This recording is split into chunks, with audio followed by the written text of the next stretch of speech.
Hello Tata.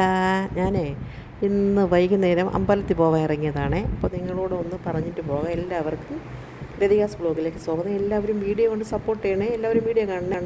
Hello, good morning. രാവിലെ പോകാം video കാണാനായിട്ട്. എല്ലാവരും ഓടി വാ.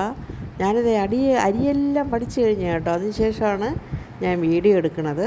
ഇന്ന് വലുതായിട്ട് ഒന്നും ഇല്ല, ഒരു ദിവസവും ഇല്ല, എന്നാലും ഇന്നും ഇല്ല കേട്ടോ. ഇന്ന് ഞാൻ രാവിലത്തെ ചെറിയ ചെറിയ ജോലികളെല്ലാം കഴിഞ്ഞിട്ട് നമ്മളെ കുഞ്ഞമത്തി ഇന്നലെ വാങ്ങിച്ചത് നിങ്ങൾ കണ്ടല്ലോ.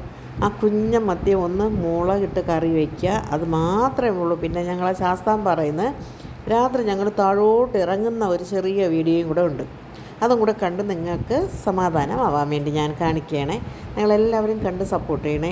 അങ്ങനെ കുഞ്ഞമത്തിക്ക് വേണ്ടി ഞാൻ വെളിച്ചെണ്ണ ഒഴിച്ചു, അതിൽ കടുകും ഉലുവയും ഇട്ടു, പിന്നെ ഇഞ്ചിയും വെളുത്തുള്ളിയും ചെറിയ ഉള്ളിയും ചതച്ചിട്ടു. അതൊന്ന് വാടി വരുമ്പോഴേക്കും നമുക്ക് തക്കാളിയും വെള്ള പച്ചമുളകും കൂടെ മുറിച്ചിട്ട് അതിനെയും കൂടെ ഒന്ന് വാട്ടിയെടുക്കാം. കുഞ്ഞമത്തി എല്ലാം കഴിവ് റെഡിയാക്കി വെച്ചിട്ടുണ്ട്. ഇനി നമുക്ക് തക്കാളിയും പച്ചമുളകും തട്ടി കൊടുക്കാം. കുഞ്ഞമത്തി എല്ലാം എടുത്തില്ല കേട്ടോ, കുറച്ചേ എടുത്തുള്ളൂ. കുറച്ചെടുത്ത് ഫ്രൈ ചെയ്യാൻ വെച്ചു, അതൊന്നും ഞാൻ വീഡിയോ ഇട്ടിട്ടില്ല. പിന്നെ മീൻ കറിക്ക് വേണ്ടി ഇതെല്ലാം തയ്യാറായി. ഇനി നമുക്ക് കുറച്ച് മുളക് പൊടിയും മല്ലിപ്പൊടിയും മഞ്ഞളും കൂടെ ഞാൻ എടുത്തുകൊണ്ട് വന്നു. അതിനെന്താ തട്ടിക്കൊടുത്തു.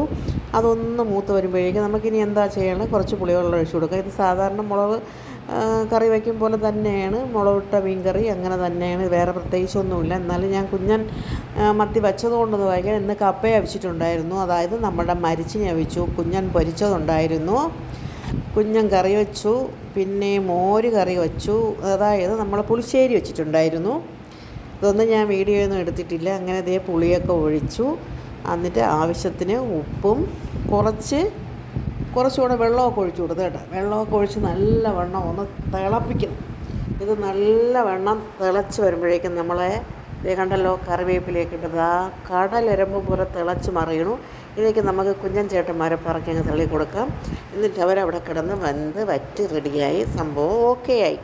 ഇനി ഇതെല്ലാം കഴിഞ്ഞു. ഇനി നമുക്കെന്താ ശാസ്താംപാറയിൽ നിന്ന് തിരിച്ചിറങ്ങി വരുന്ന ഒരു വീഡിയോ കാണാം.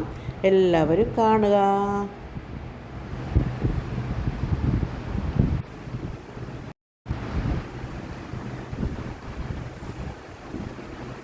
ഞങ്ങൾ രാത്രി 8:30 മണിയായി കേട്ടോ. അപ്പോൾ താഴോട്ട് ഞങ്ങൾ ഇറങ്ങുന്ന സമയത്ത് കുറച്ച് ആൾക്കാർ മുകളിലോട്ട് കയറിക്കൊണ്ടിരിക്കുകയാണ്. വൻ തിരക്കായിരുന്നു. മുകളിൽ നട തുറന്നിരിപ്പുണ്ട്. ഹരിഹരാസനമൊക്കെ പഴയ ശേഷം നട അടയ്ക്കുകയുള്ളൂ. അതിലേക്ക് അങ്ങോട്ടും കുറച്ചധികം ആൾക്കാർ മുകളിലോട്ടും കയറുന്നുണ്ട്. ഞങ്ങളിതാ താഴെ എത്തുക. അവരിവിടെ അന്നദാനം, വൈകുന്നേരം ദോശ ഉണ്ടായിരുന്നു, രസവട, സാമ്പാർ, മുളക് ചമ്മന്തി, കിഴങ്ങ് കറി, ഇതൊക്കെ ഉണ്ടായിരുന്നു കേട്ടോ. അങ്ങനെ എല്ലാവർക്കും താങ്ക് യു. Good morning.